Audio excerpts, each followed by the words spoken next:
ஒரு குட்டி கதை மாதிரி ஒரு ஆட்டோக்காரர் ஒரு கர்ப்பிணி பெண்ணை ஆட்டோல ஏத்திக்கிட்டு ஹாஸ்பிட்டலுக்கு போறாங்க. பெரிய மழை பெஞ்சுக்கிட்டு இருக்கு. அப்ப அவர்கிட்ட இருந்த அந்த கொடைய அந்த கர்ப்பிணி பெண்ணை கிட்ட கொடுத்துட்டு இதை எடுத்துக்கிட்டு போமா அப்படின்னு சொல்றாங்க. அப்ப அந்த பொண்ணு சொல்றாங்க, ஆனா இது எப்படி நான் உங்ககிட்ட நான் திருப்பி கொடுக்கறது?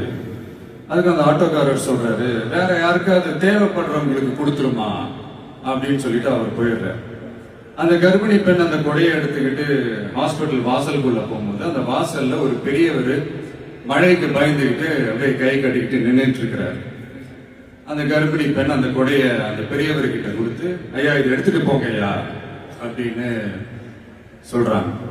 அதுக்கு அந்த பெரியவர் இதே மாதிரி கேட்கிறாரு, அம்மா நீங்க யாருன்னு எனக்கு தெரியாது, எப்படிமா இந்த கொடையை நான் திருப்பி உங்ககிட்ட கொடுக்கறது? அதுக்கு அந்த பொண்ணு சிரிச்சுக்கிட்டே சொல்றாங்க, வேற யாருக்காவது தேவைப்படுறவங்களுக்கு கொடுத்துருங்க ஐயா அப்படின்னு சொல்லிட்டு போயிடுறாங்க.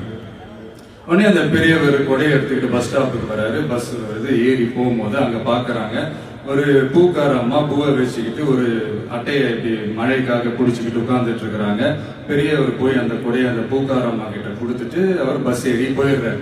பூக்காரம்மா அந்த கொடையை எடுத்துக்கிட்டு வீட்டுக்கிட்ட வரும்போது அங்க ஒரு ஸ்கூல் படிக்கிற பொண்ணு பேக் எல்லாம் மாட்டிக்கிட்டு மழையில ஓடி வர்றாங்க.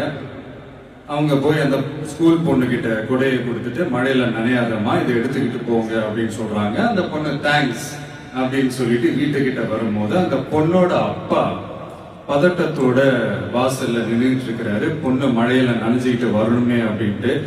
அந்த அப்பா வேற யாரும் இல்ல, அந்த ஆட்டோக்காரர்.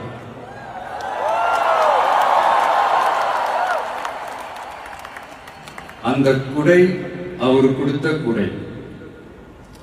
So the moral of the story is,